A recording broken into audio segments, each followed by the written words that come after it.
for the men of Hudson to get engaged. This program is a continuation of everything else that we're doing at the college that are specifically designed to increase inclusion through open dialogue and community building. We are streaming it through Facebook Live in the hopes that it's not just our community that we're trying to reach and to impact, but the community that we serve and the people that are there. We're happy that our colleagues are in. We're thrilled that our students are part of this. Now, I am honored and thrilled to be presenting Lawrence Alexander. Lawrence works as the lead search consultant for CS and A's diversity, equity, and inclusion practice. He facilitates in-house training on best practices around implicit biases and equitable decision-making. He also develops educational opportunities for school partners and keeps our firm on the razor's edge with regard to trends and changes in profession.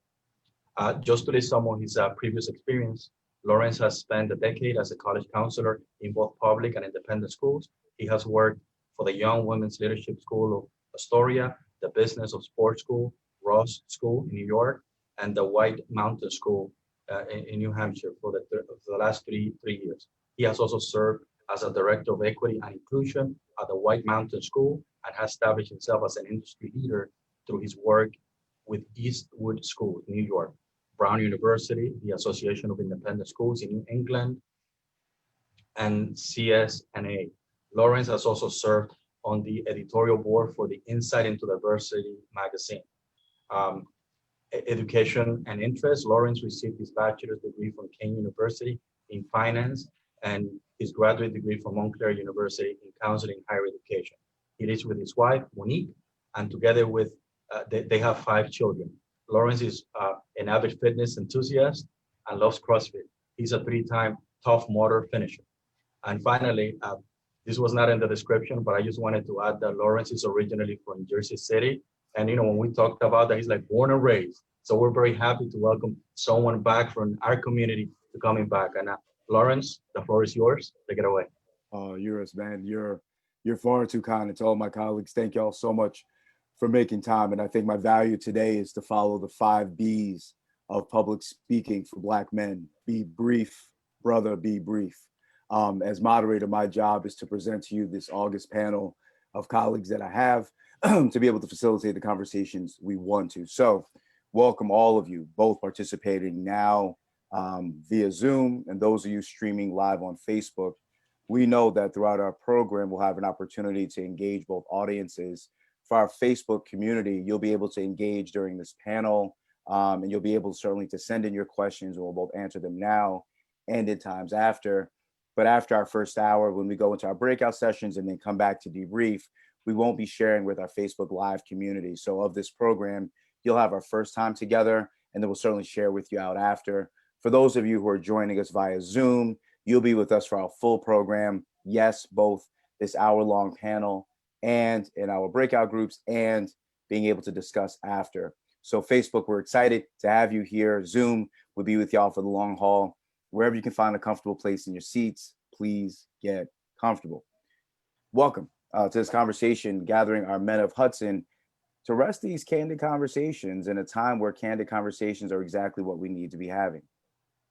Imagine sitting at the intersection of 2 pandemics, one new and novel, COVID-19, one age-old and seemingly undefeated, rampant racism and a demand for justice in America that just can't seem to turn the page. Where does it leave our country? Where does it leave our community? And where does it leave our men in particular? COVID-19 has revealed to us disparities and gaps in access and equity amongst communities. The resurgent rise of racism and police brutality and the loss of Black life has revealed to us how precious we are to one another. It's a time where we actually are reaching out to one another to be help and to seek help and to encourage communities that don't historically seek help to do that. One of those communities in an identity group that has not been engendered to seek help, but as we know as educators are so desperately in need of help, are our men. And that doesn't come at the expense of our women, knowing that our women, and particularly Black women, are often and too often the ones that go defenseless out into the world, particularly demanding justice. We understand that. Yet this moment is to hear from some of our men, to rest the conversation to our men.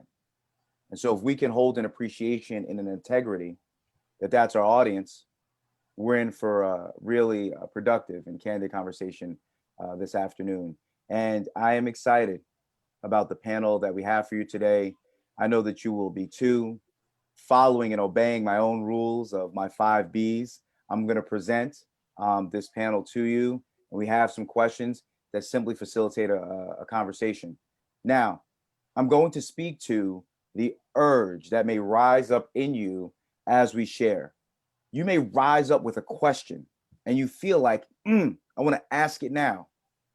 Fight that urge. Here's what you should do with it. Hold on to it. Put it into the chat. Wait to ask it later.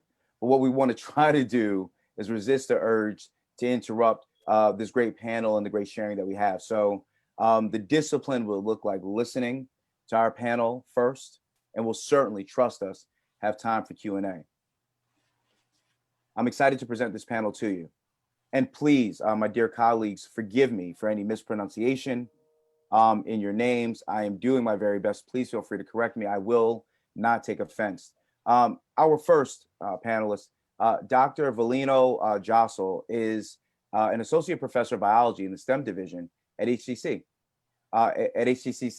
He holds a master's in microbiology as well as a medical degree.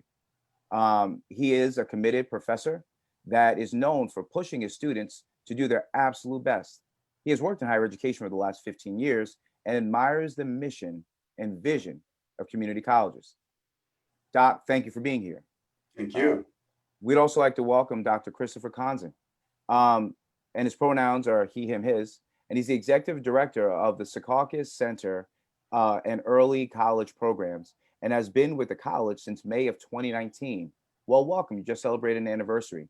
Chris has a BA in social work from the Catholic University of America, a master's in college student personnel from the University of Maryland, College Park, go Terps, and a doctoral degree in higher education administration from Nova Southeastern. I see you down there in South Florida. Chris lives in Roxbury Township with his wife and 2 children, ages 11 and 6, where he also volunteers with a CCD teacher, as a CCD teacher for his church, and as a secretary for the PTA. Dr. Konzin, welcome. Next, please meet Jose Lowe. He has over 24 years of experience working in higher education. His work as an educator has taken him to several local community colleges, including Union County College, Middlesex County Community College, and Passaic County Community College. He is presently the director of the Educational Opportunity Program at HCCC, shout out to EOF, where he has increased student participation and success significantly. Under Jose's leadership, the EOF program at HCCC has become a model for removing student barriers and creating equity while promoting high quality educational standards. Jose is currently pursuing a doctoral degree in counseling from Kean University, my alma mater, go Cougars. They said that they saved the best 2 for last. That way I don't have to do it for one. Please meet Dr. Jerry Lamb. He's an associate professor of criminal justice at Hudson County Community College and a role model to many. During his tenure at HCCC, Dr. Lamb has mentored numerous students throughout their academic and professional journeys, while simultaneously completing his doctoral degree in educational leadership at Nova Southeastern. He works closely with the EOF program at HCCC and the Community College Honor Society, Phi Theta Kappa, to ensure student success. Additionally, Dr. Lamb uses his passion and experience to provide educational and professional development opportunities that focus on domestic violence prevention and leadership development. Finally, we have Dr. Nicholas A. Cherlotti, and he is a lifelong public servant and resident of Hudson County Community College. Since 2015, Nicholas has served as an assemblyman for the 31st Legislative District. Additionally, he's the Vice President for External Affairs and Special Counsel to the President for Hudson County Community College. Like many of the residents he represents and our students, Nicholas's parents emigrated to the United States in the 1950s in order to pursue their American dream. Nick and his wife, Nancy, also with their 3 sons, AJ, Nico, and Joshua reside in Bayonne, where he volunteers with the Boy Scouts of America, Bayonne's Youth Soccer Association, and Bayonne Little League. Hopefully, folks, you all are critically aware and appreciative of the treat that y'all are in. Please welcome and appreciate our panel. Folks, we're glad to have you all here. That's a cool silent smattering of applause, by the way. I didn't know Zoom and Facebook could do that. That's pretty cool. So to our panel, I will rest our questions and I will keep time. I appreciate you all for sharing. In the spirit of starting, I will raise our first question.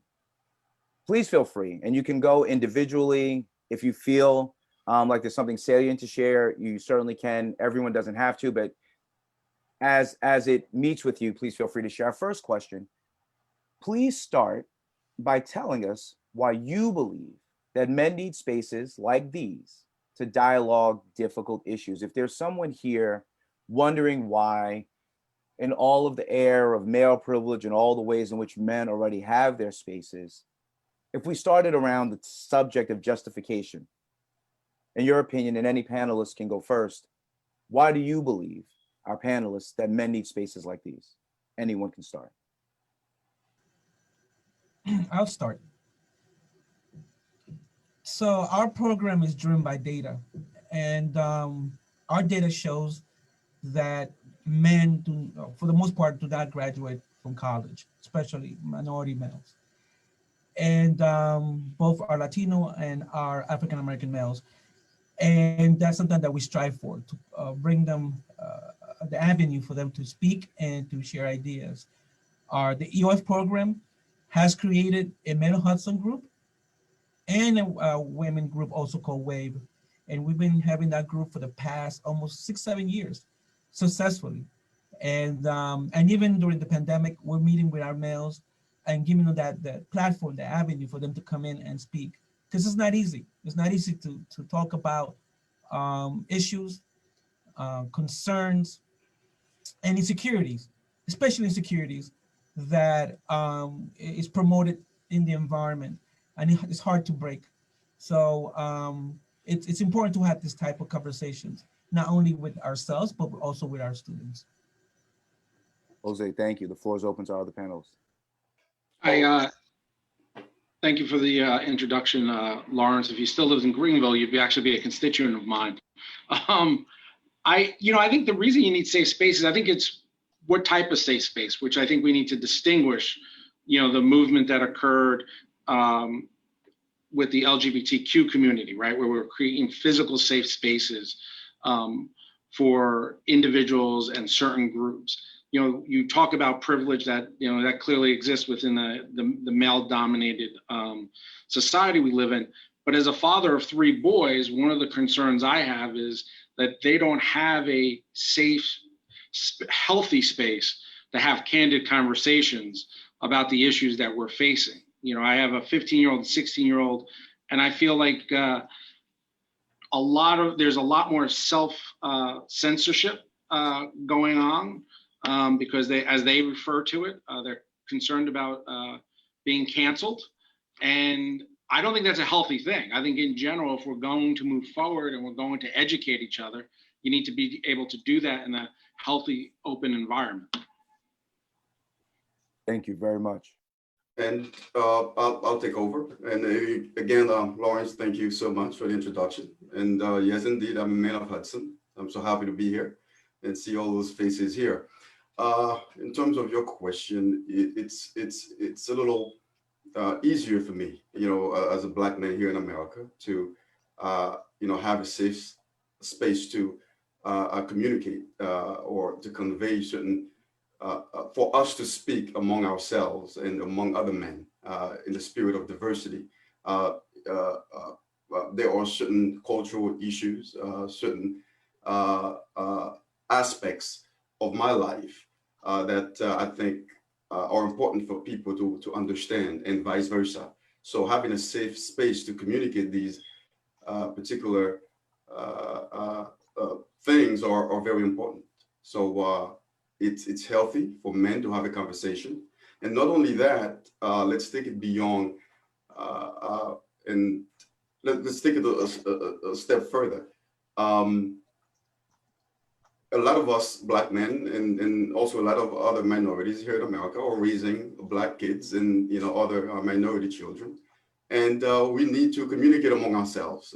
Try to find remedies. How to have a nice upbringing for them, what to do, what not to do, how to behave, how to think, how to be better men, and things of that nature. So having that safe space really, really is important, and this is something that we should keep on, having. Thank you very much, Dr. Thank you, Dr. Konzin. I saw you coming off of mute before. Thanks. There two things from pop culture came to mind as to why we need, not only safe but encouraging spaces for growth. One was, the Cowboys quarterback, Dak Prescott, recently had shared about his struggles and his challenges with depression and mental health. And he was, there was a sports personality whose name I won't give space here, who dragged him in public for that. And then I recently saw an ad that got, that became viral of a diaper bag for men. And it was in camo and, it was designed in a way to make it palatable for men to hold diaper bags. I never had a problem holding a diaper bag for either of my children.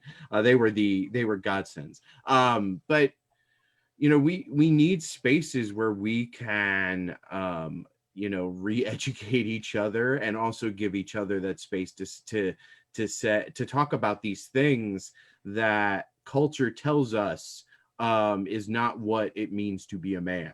We need to undo that and redo that, to give each other the room to say, no, that there's multiple definitions, and how I decide what manhood looks like for me is as valuable and valid and could save a life. In Dak Prescott's example, him sharing that was powerful because it's encouraging other men to be open and honest when they're in the same situation. Dr. Konzin, thank you very much for that. I'll force open to our panelists if you want to deal with question one. Dr. Lim, I think you're being profound, but on mute. There you go. Yeah. Once again, I'd like to thank everybody for attending this forum. Opportunity to gain a little insight from a male perspective as to how we see, view, analyze, and discuss certain matters. I'm going to talk about it from just briefly from a couple of different perspectives. Number one, it's just a privilege, and I say it's a blessing to have been raised by a mother and a father, grandmother, grandfather, aunt, and uncle, and having godparents. It's rare for individuals to have that type of support system, right? That allows you to grow, evolve, express yourself, and just develop and manifest as a person. Not everybody has that opportunity or has that exposure. Consequently, right, there's a yin and the yang. We're very familiar with what mothers do and women do. They're always there, forever and eternity. That's pretty much the law. However, that's not the law for men, right? And so when we are interacting with each other and individuals in our society, we need to recognize that sometimes individuals don't have that male in their life, and as a result, their perspective is different, right? Not to say that they're undeveloped or anything, it's just different, because if you don't have the yin and the yang, there's a difference because something is missing, right? And so creating an environment in which males can gather and just be honest and frank, right? And raw and authentic with discussion without any judgment is critical, right? It's important to speak the language without the ego being involved, because males, as you know, based on society, based on the development, we're taught to hold in our feelings, right? Don't cry. You're acting like a girl, right? These stigmas come into place. And so when that's developed very long in our society, right? And that carries on to middle school and adulthood, the ability for males to express themselves becomes neutered. It becomes difficult, right? Because we don't want to be judged. We don't want to be seen as quote unquote weak.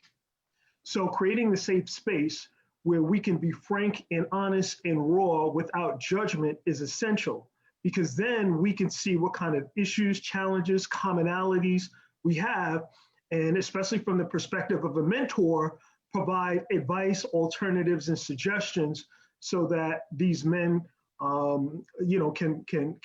can obviously be the best that they can be and move forward and strive and to achieve their personal goals as well as their professional goals without fear of making mistakes or being wrong or being judged.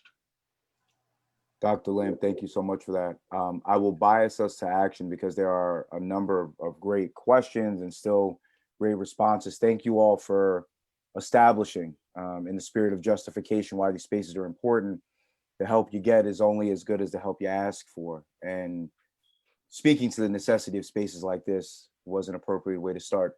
Thank you all so much. As a program note, we're going to hold our panel until 3:15 and then say goodbye, bid adieu, farewell even to our Facebook Live friends. And from 3:15, we'll carry on with the rest of our folks on Zoom, just for folks working on their time budget.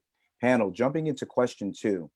As I mentioned at the outset, thinking about this intersection of COVID-19 and a resurgent rise, a revisiting of racial acrimony in America, thinking about that intersection's impact on men, either from your personal lived experience, your professional work, and or your work with young men, in the spirit of doing your work as educators. Can you speak to the net impact at this intersection of COVID-19 and its collateral damage, this resurgent rise of racism in America and a demand for justice, the weight on the shoulders of men? If you could speak to your experiences with that personally, professionally, those things that might be instructive for our audience, this is the next conversation we love to have and hear from our panelists.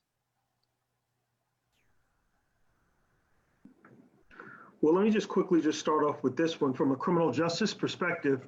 Obviously, a lot of things that we're seeing and a lot of the marches that are taking place is really related to a lot of the abuses that take place where unarmed Black men are either being killed or seriously injured.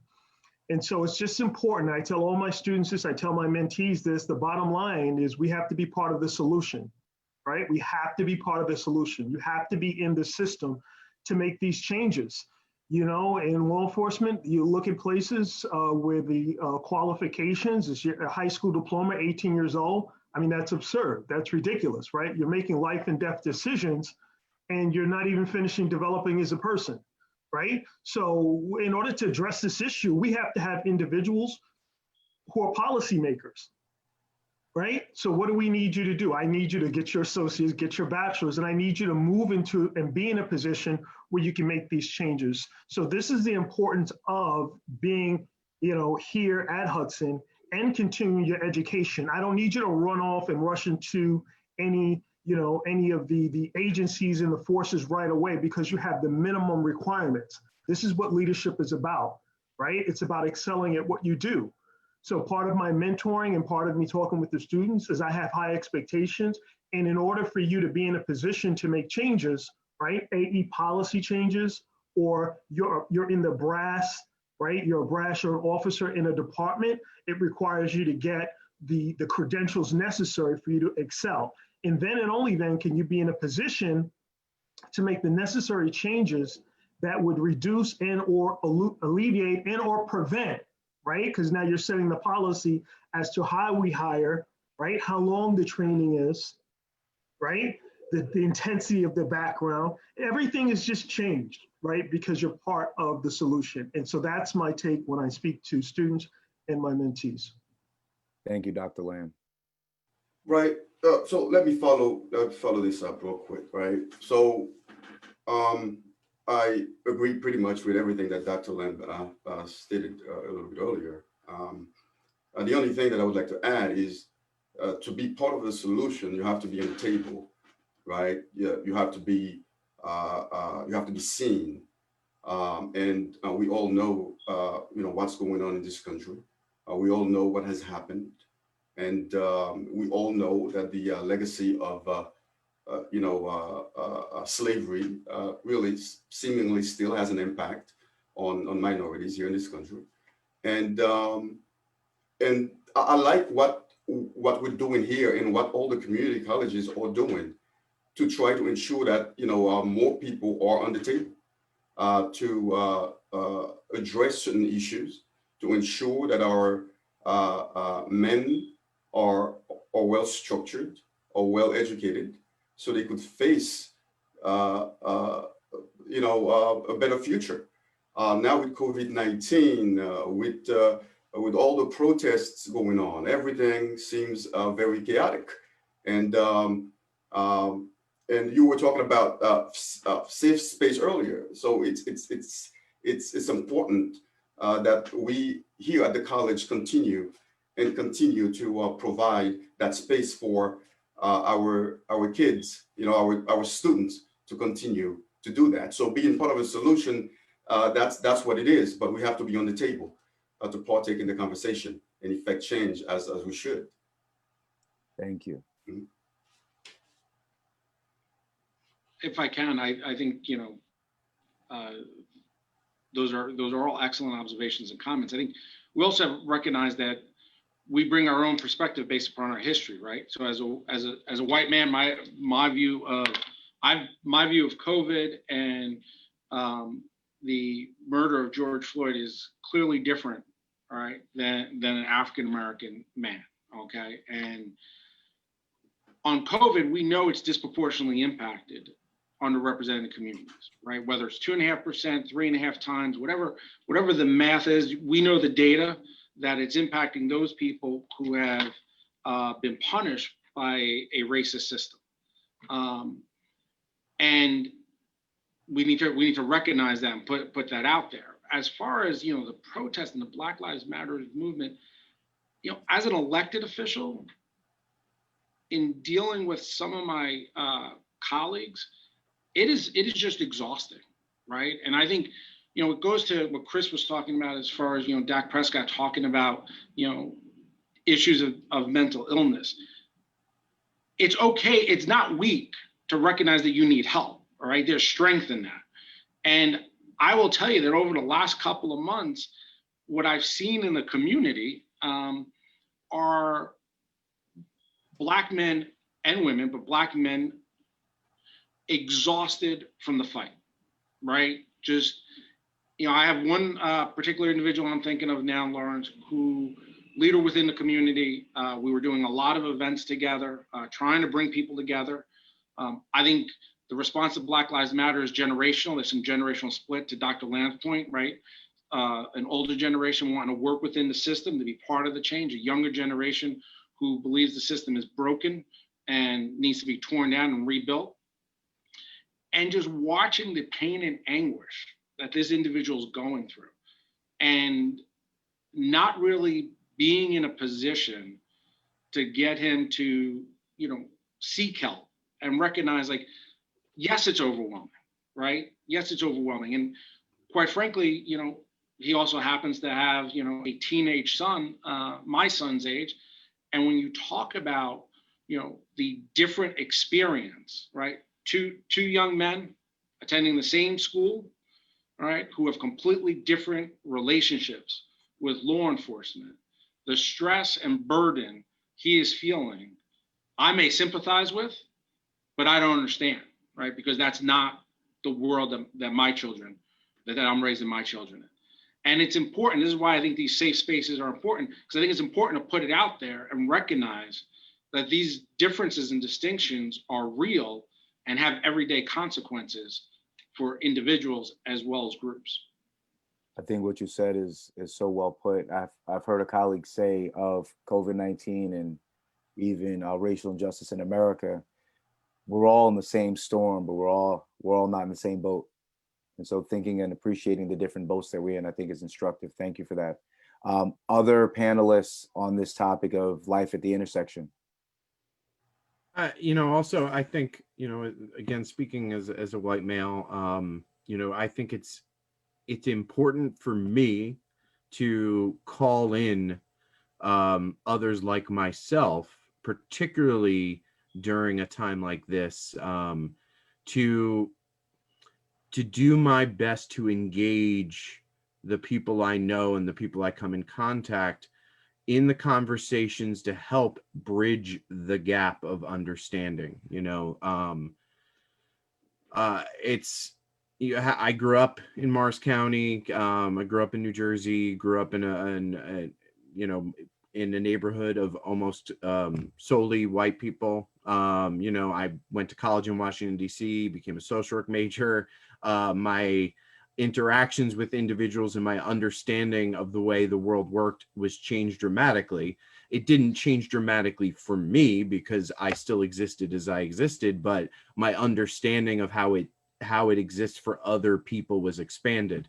And so I have an obligation to bring my understanding back to the individuals, starting with my family, starting with the social groups that I grew up with, who may not have expanded the way that they view the world and understand the world, to challenge them, to not let comments or ideas slide, not to get angry, not to browbeat, but to use some common sense and some logic, and to point to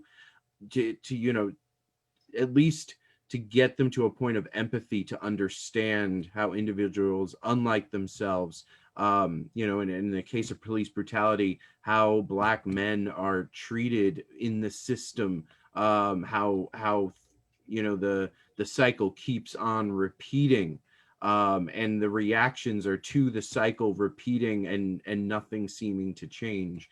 I think it's crucial that I do my part, where I sit and within the system, and then trying to also expand my influence by the roles that I have in my life beyond my personal life, to see where I can make those necessary changes as well. Dr. Konzin, thank you. It's often said you can't change what you don't confront, and so I appreciate folks and allies here in this particular moment of the conversation who are both seeking change by confronting. Other panelists on this topic, and certainly want to hold space if you do want to share. Just want to add one quick thing to this equation. I tend to hold my conversation within the confine, of Hudson and our students and so on and so forth. But as a Black man here, again, in America, and somebody mentioned being exhausted. That captures the essence of exactly what it is, being exhausted. Just whether it seems like people talk about the wheels of justice all the time. The wheels of justice, those wheels don't seem to go fast enough. They don't seem to run fast enough, towards the Black communities and the other minorities. It seems as though the train, people talk about the train of opportunity, right? Train of opportunity. That train seems to always be saturated when it comes to Black people coming on board. I could, people talk about the engine of progress, right? Engine of progress is moving. It seems, these metaphors don't ever seem to apply to Black people. And I want to take this also to our confine at Hudson County Community College, and our students and so on and so forth. When our students come in, they come in with so much baggage, and this is something that we have to be sensitive to, and the way we approach them, we treat them, things that we say, things that we thought might have been of consequence, and so on and so forth. All of these things matter, and for me in the classroom, there's a way for me to act, what to do, what not to do, what to say, in order for me to uplift them, and so on and so forth. That's why now, from a faculty perspective, and now this is I guess this is a message for me to our leadership, how dedicated and what's the term I'm looking for, and willing this leadership is to listen. And let me tell you a story, and I'll leave it alone, right? I remember about a couple of years ago, it was on the 5th floor of the STEM building.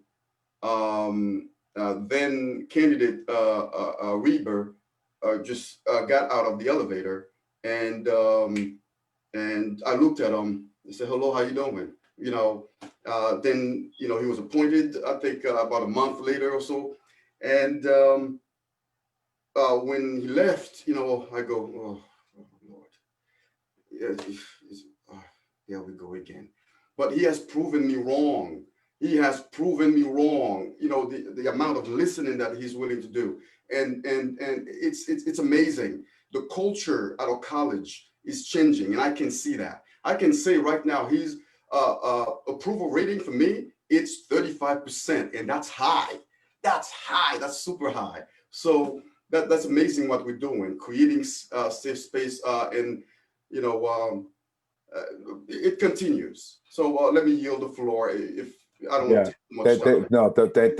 Thank you so much. And I think they'll be glad to know that the approval rating is increasing. One of the things you talked about to me that feels prescient here is when we talk about the baggage and the issues students come with who have historically been marginalized and impacted by racism, sexism, homophobia, and all the isms. In the adage of the baggage, you always have to ask who packed it. Usually the folks carrying the bags are not the ones who packed them. Question and pivot, and maybe you all can help me as I make this commercial. Folks on Facebook Live, we know that we have you all for roughly over the next 30 minutes before we part. So if you all have questions or comments that you all want to put in the comments section, please feel free to do that. We may not be able to get to those in real time, but know that we're going to keep those and park those and be sure to get back to folks just with answers vis-a-vis Q&A. But Facebook Live community, know that we're thinking about you. And for our panelists who are pouring out of themselves and trying to create some quarter breaks from y'all. So hopefully y'all appreciate that as well. On to a question that I can't answer. My wife, and by the way, I know that I am going to make a heteronormative reference. So my partner is female. My partner that I've married is identifies as a woman. So when I say my wife, I don't want to censor heteronormativity. Not everyone's married, not everyone's partner is of the opposite sex. I understand that. My partner is my wife. Talking about the ways in which women can come alongside men and support them in this moment. I know there are many on this call vis-a-vis Zoom, and certainly out in our Facebook community, and certainly around the community who are not with us today. My wife often asks me, seeing me growing another COVID beard because I'm in the house on Zooms doing training 12 hours a day and pursuing this rapacious pace, trying to do my part in racial equity and justice, or just seeing our shoulders saddled with the weight of the world seemingly. She asked me a question I can't answer, and she asks me this: how can I help? So, since I don't have an answer, I figured I'd share that burden with my panelists. The question is this: for women that may be watching, listening, or will watch in the future, if there's a woman who wants to support students, colleagues, partners, brothers, fathers in this moment with seemingly the weight of the world on men's shoulders, and they don't know how to ask for help or are unwilling, what advice would you offer to women who want to know how to be supports to men? I'll open this to our panelists. I could start to answer this question. But first of all, there's no advice I could give to any women, actually. But I could actually say that my level of success is due to the women that I'm surrounded with on a daily basis. And it's the support that have been given by the women that have been surrounded, from colleagues in the office, to my wife at home, to my sisters, aunts, and mothers. All those folks were the support necessary for me to be the type of man that I am today. And I'm not afraid of saying that I don't know. I need help. Help me. And I've been very fortunate to have those women giving me the right advice and the right support and leading me to the place I am right now. So once again, if it weren't for those women around me, I don't know. I don't know where I would be. Jose, I just want to tell you, I'm very disappointed. I'm very disappointed. But I can tell you have a lot of support here in the chat and probably on Facebook too. If you have a car, your tires won't get slashed. That was a very good answer. No, I'm only kidding. It is certainly right to uplift, and thank you for that start. Opening this to other panelists, you know, what would we say to women who want to try to crack the code, understand the words men aren't saying, to come along and support? What would our panelists say to folks who identify as women who are listening? I would want to be, you know, when I saw this question on the list, I wanted to be very careful in approaching it. And you know, it's funny. I shared the little promo photo that was created for this, and I had more than one individual say either, "Oh, look, another manel," or how much mansplaining is going to go on during this panel. And although that was said in jest, but there's some truth behind that. To answer the question, I think if somebody asks me how they can help me, I'm going to be honest and say, this is what I need to succeed. But I think we have to be really self-aware that when we are answering that question and allowing somebody to help us, that we haven't shifted a burden or created a bigger burden for the individual. And in this case for women, you know, we already ask so much of women in this society, and we ask them to do the same or more with less. So, you know, I really want to approach that with caution. So if you ask me how, you know, if I need help, I will frame it as to, here's what I'm dealing with, here's the challenges I'm facing, and then I will allow you to say, oh, well, I could help with that, rather than saying, oh, this is my problem, I need you to do this for me. Because then we've created, or we've stepped back into that cycle of creating more work and putting a bigger burden on the women in our lives. Thank you, Dr. Konzin. Dr. Lamb?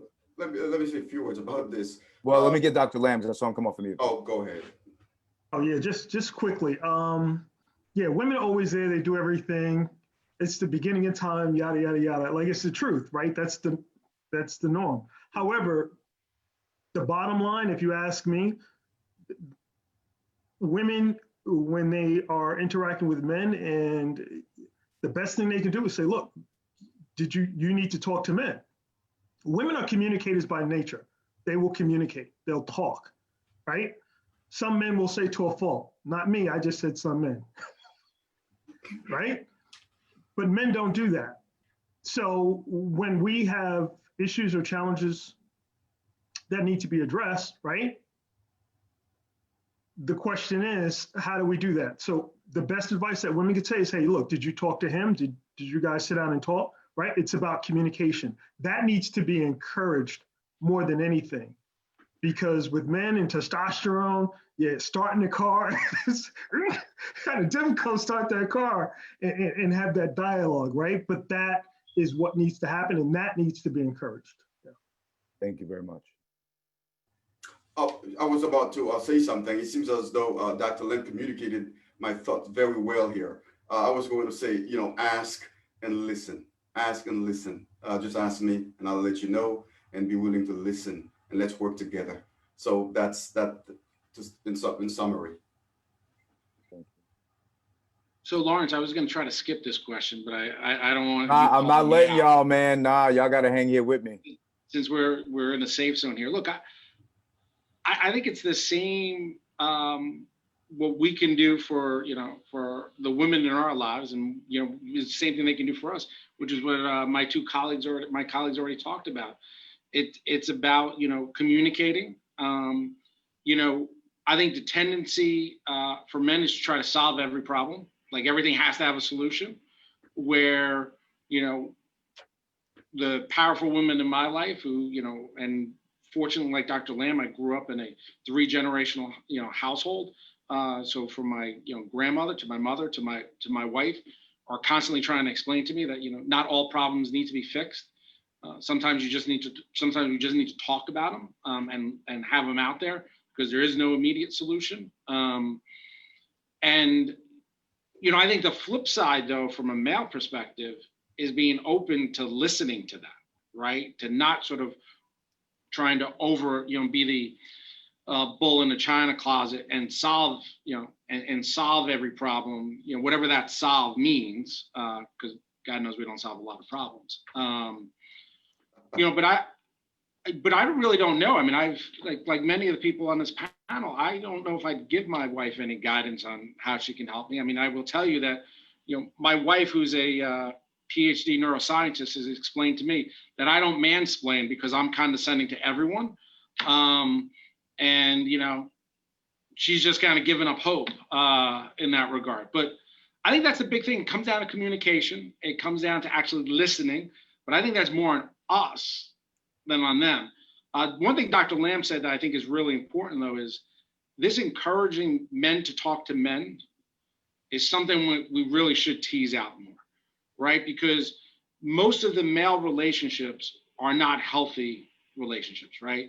The locker room can be a toxic environment, right? You're not solving problems in the locker room. You're all spiraling down the same drain in the locker room.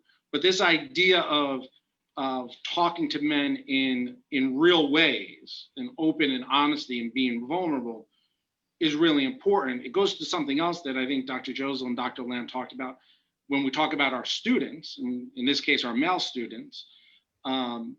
How do you create those mentorship relationships, right? Because I'm fortunate, I grew up with a grandfather and a grandmother and both parents living all under the same roof. That's not the story of a lot of our students, right? So how do you, and I'd love to hear from them on how and Dr. and Jose, like, how do you, begin to sort of brighten down some of those barriers and be that mentor and be that example of what a man is supposed to be like, right? Because I think that's important today more than ever. I think that's an important point, and actually I'm going to hold it because it goes into our next question about resources, but you make a phenomenal point, and how prescient that you transition so well into next questions. I think it's amazing. What I would hang here on and just share with my wife and I, where I struggle, and I thought about this being just north of 11 years married. Together, we actually, there's been an update since my bio, we actually have 6 kids together. Don't ask, quarantine. But our kids are 18, 14, 8, 7, 2, and little Asher is 6 months. So I have 4 boys and 2 girls. So I'm raising 6 Black children. I'm raising 4. Lawrence, I'm sorry. I don't mean to. You say you go from 18 years to 6 months? I don't know what I'm doing, Doc. I need to get out the house, apparently. I blame Zoom. More CrossFit, my friend. Hi, Facebook Live. And so welcome to my life. When I think about struggling in this era of communication is when my wife asks me what's wrong. As a man, there are just things that I'm afraid to admit. In this time, as I look at George Floyd, I look at Ahmaud Arbery, as we go back to what Crispus Attucks, I have to wrestle with. And I'm just trying to speak this so that I know there might be some men listening. How do I tell my wife I'm afraid? How do I tell my wife that I assume the role? I assume it as protector, and I can't protect my kids. How do I tell her that I assume the role as provider, and I'm worried about my ability to provide if I'm someone who lost my job or is fearful about where my next paycheck is going to come from? How do I tell my wife, my partner, or women in my life that I'm going to fail? And so I'm just empathizing with someone in this moment, if you identify as male, who may be dealing with that. There are some challenges behind the eyes that make it hard to come out of the mouth, but I appreciate you all leaning in there. Here's what I want to go to. The last 2 questions, we have about 20 minutes, so we're doing really, really well. I don't want to get fired from a volunteer job, is toward resources. For folks who come here and are saying, listen, conversation is great, but we know this is time bound. At some point, this panel will end. At some point, we'll log off. What are just some of the resources, particularly thinking, is this a gathering for men of Hudson, as you think about mentorship, organizations, resources, things people can be reading take resources in a myriad of ways. I think this would be particularly instructive for folks listening, thinking about resources for men. Love to hear from panelists on resources they can share and point people to. I would also ask of you, after you share, if there are any links or any names, if you put those into the chat, we can memorialize those by having those here. But in the spirit of getting started, if our panelists can share us what resources are out there for men who may now be seeking resources.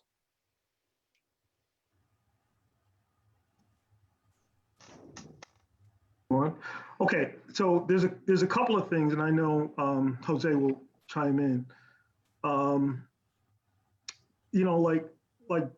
Dr. Jossel said, in the classroom, this is where we have the most direct connection with students. And so creating that safe space in the classroom is critical, right? We have the subject matter, but especially when you're dealing with students who are diverse, you need to let them know that you really care about them as a person in order for that subject matter really to have any meaning. And that's a cultural thing, especially with people of color. Like, I gotta know that you care about me as a person, otherwise all that other stuff is just yada, yada, yada. So, and that is respect to retention. In other words, for me coming back tomorrow and next semester and next year, it requires some sort of connection, right? So this is where authenticity comes in. There's never a lesson that I don't go through where I share personal experiences. It's wrapped into the lesson, right? Because you need your students, you need especially your males, to feel comfortable with understanding what's real, what mistakes are, right? What fear is. It gives permission for them to understand this is normal, this is okay, right? This is life. It is cyclical. But unless you pause and incorporate that in your daily lessons naturally, I mean, it's not something you orchestrate, it's natural in your lessons, then it's problematic, right? So the resources is you as a professor in that classroom, providing a safe environment, telling stories, but being real and giving permissions for students to make mistakes. It's okay to be wrong. I expect you to be wrong. It's okay, right? But I need you to be confident and be wrong, right? Because it's not about you, it's about learning and exploring, right? And the second thing is, as a mentor, I do long-term mentoring, so I can't mentor everybody, but I do long-term mentoring, and I certainly speak with students after class and throughout their whole time here at Hudson. But I always do networking. I need students of color, especially, but all of the students at Hudson, they don't understand the importance of networking. So when they transfer, I connect my students who transfer with other students who have already transferred. And I say, I need you to work together. Show them around Rutgers, show them around Kane, NJCU. You got to network, right? Because that is a support system that you must learn. And if you do it right, I always tell them this, you may even get into your career before you graduate, right? It's so important. So that's a critical part of helping males and creating that safe space. Thank you, Dr. Lamb. I just want to say, in talking about resources, the 3 letters you need to know is EOF. That's all. For the past 50 years, we've been around and assisting students, not only students of color, but all type of students, in graduating them and getting them closer to their dreams. And it helped me as a minority male, growing up in Jersey City and going to NJCU without knowing if I'm going to graduate from college, if I'm going to continue. And it was through my counselors, through the EOF program, that helped me, guide me and push me, and sometimes hit me behind the neck. Sometimes I needed that. I needed that tough love, and it was those skills, those tools that I still think of, and I'm still employed to this very day with my students. And they reciprocate. They see that we mean well for them. So once again, one main tool that's been going around is the EOF program. And if any students are listening, please give me a call. I'll give you an application. You can sign up to the program, and I will welcome you. Child born out of the 1967 riots. Thank you, EOF. Other folks on the topic of resources. Just want to say a couple of words. And in terms of EOF, was a great job. Former EOF benefited from EOF. You know, I'm still here standing. Way to go. And one thing that I feel is necessary, but we know about, but that I would like to see as well, is the idea of representation when it comes to you know, our faculty. And let me just lay out one quick case. I've been here at Hudson for quite some time, and I enjoy working, forming students, helping them, you know, succeed in things of that nature. When I appear before a student, let's say I'm mentoring a Black female student, and I tell this Black female student, do you know that, you know, the sky is the limit, that you can do it, and things of that nature? And the student asked me, okay, whom can I speak with in terms of guidance and so on and so forth? And I look around and I can't find someone, as far as another Black female, you know, in the STEM division, for me to refer that student to and say, you know what, why don't you go and speak to so-and-so, somebody who can, you know, understand, who can relate to them. Remember, it's all about relationships, right? So that's a great resource, I think. I don't know if I'm wrong, but from the time I've been here, I haven't seen one, to the point that I was questioning that, what's going on? So this is something that I would like to see, and our students could benefit from. That's a great resource. And the literature, the extant literature is quite, you know, solid on this, that, you know, students tend to fare better when, you know, they're well represented, when they see someone who have been there, done that, say, oh, wow, I can identify with this individual, and so on and so forth. I think that's one of the greatest resources that we can get as soon as possible. That would be great. And I try, every time I open my mouth, I try to be an advocate as much as I can, you know, for minorities. And, you know, so go ahead. I yield. Thank you, Doc. I think that's awesome. Was there anyone else from the panel on resources? I didn't want to miss anyone. The only thing I would add to the conversation is, you know, as someone who I believe in networking and mentoring, I find like sometimes you have to begin by getting people to sort of reflect on their own attitudes and their own biases that they're bringing to the situation. So, you know, a little book I actually buy by the box now because I literally hand it out to so many people, is The Four Agreements, right? By that I see you shaking your head, Lawrence, I know you're familiar with, right? And this concept of, you know, being impeccable with your words, right? Words actually do matter. You know, not taking anything personally, right? It's really not about you. It's really about the person who's acting upon you, and, you know, sort of just pausing for a second, you know, not making any assumptions. Quite frankly, the number of young people I talk to and I work with who are filled, their whole lives are filled with all these assumptions, like just take a deep breath. It's not that you're wrong, but you need to take a deep breath so we can approach it.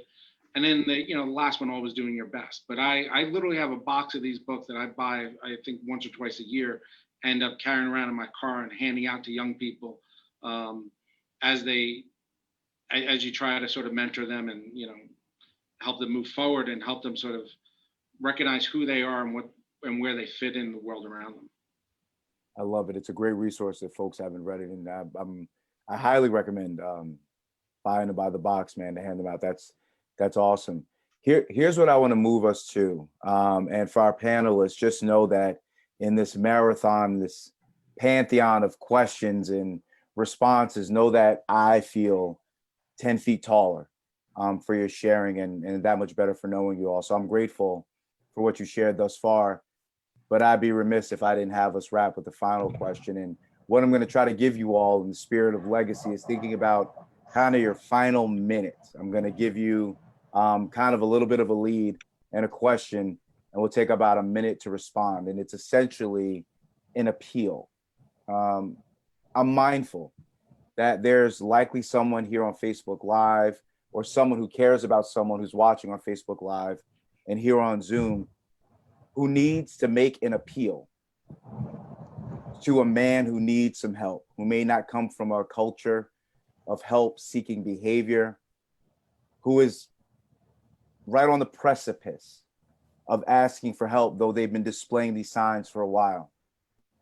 So I'm going to ask you about that appeal in a moment, about what your advice in roughly that 60-second window would be to compel a man who's wrestling with asking for help to do so. I think about my children. I told y'all I got a lot, first of all. Second of all, the point is there's an ostensible difference I noticed between when my daughters need help and when my boys need help. My daughters are 18 and 7. When they need help, they run to me and tell me that they need help. My boys sit and sulk in a corner, and I have to go to them. If you're following the metaphor, my girls come to me and I can tell that they need help. My boys, I have to go to them. When I ask them, they don't tell me. I just need to be there with them. What I'm saying for our larger community is that we've got to go to our men who are displaying symptoms and signs and let them know it's okay to ask for help. If you think about the constituencies you work with, panelists, maybe members of your family, for those of you who have children, if you were talking to them, get the image of whoever it is, and you were making just a very compelling, a very instructive 60-second plea, and our 5 panelists can go in any order you feel comfortable, for a man standing on the verge of asking for help, who just needs the words in the invitation, what would your words of invitation for a man needing help be? I could start. As a minority male growing up in Jersey City, I plenty of times felt those same sentiments that you expressed, Lawrence. And attending First High School in downtown Jersey City and going to Jersey City State College back then, one of the items that really helped me was mentorship, just like Dr. Lam stated. And I think mentorship is the most important key. And if it weren't for all the males who also looked out for me, who also saw themselves in me, and reached out and extended a hand, gave me that one chance, that one work study job, that one, helped me over the summer. If it weren't for that piece of assistance, I don't know where I would be. So once again, mentorship, very important. Ask for help, and just like what Dr. Lamb stated, be a mentor. I wanted to add, a while ago there was a study done on an idea called side-by-side intimacy, and it was born out of the culture of men who play video games and sit next to each other playing video games for long periods of time, and then through the course of time end up opening up to each other and talking about things that they may not have talked about. And the fact that they don't have to look at each other and are distracted, what helped create that space that allowed them to start getting into deeper and deeper topics of conversation. And, the idea that side-by-side intimacy could be expanded upon and generalized to other situations. So I think you can, in using that kind of concept in the relationships that we have, you instead of coming full out and saying, do you need help? Or I've noticed that you're not the same, or that something's bothering you. You have an average conversation as you're doing something side by side, and then you ease into those things. You share a little bit about something that may be bothering you or a challenge that you faced, kind of creating an open invitation for the other individual to then also feel safe enough to share without feeling like they're being put on the spot or being interrogated. So I think that is a route to help kind of create those situations where you may be able to find out what a person needs, and then also be able to strategize on how you can help them. Also, Lawrence, I also think, and I agree with what Chris said, but I also find that sometimes when dealing with male friends, it's almost important to put the challenge in reference to the impact on their loved ones.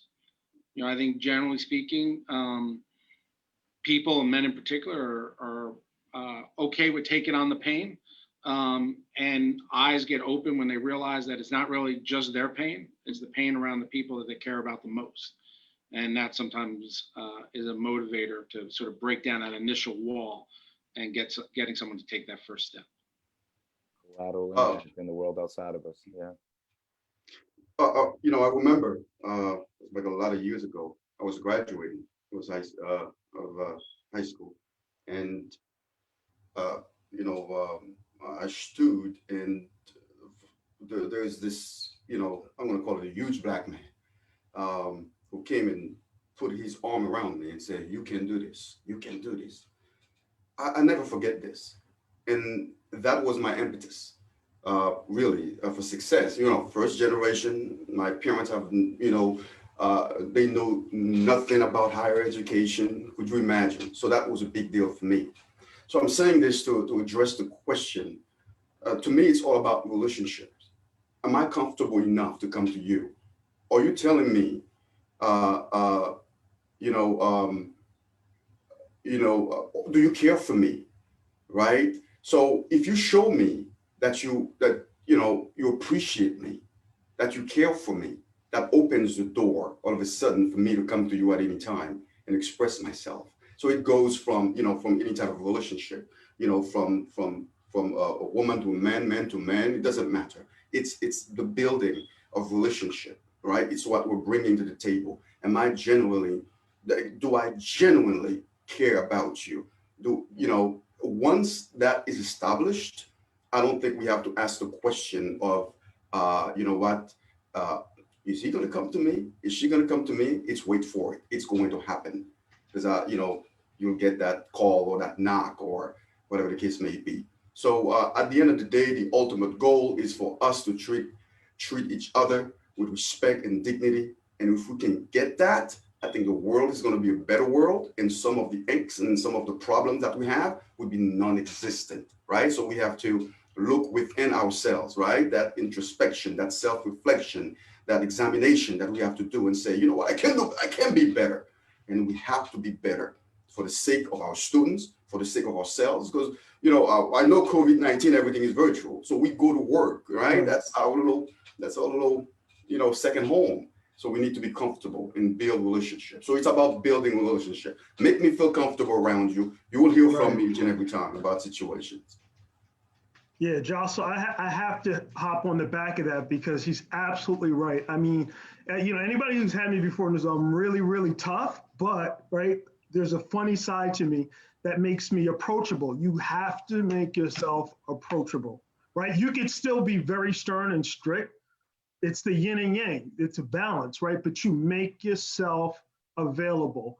And when they are in need, they will make themselves available and they'll give you hints, right? They'll stay behind. You're like, okay, what's up? What's going on, right? Or they'll make certain comments. Like and that's the second part is you've got to be aware. Awareness, right? Eckhart Tolle is a great book, right? The Power of Now. Are you present with your students, right? So that you pick up the subtleties that come out when they're talking or the body language, right? So that way you know, okay, you know what?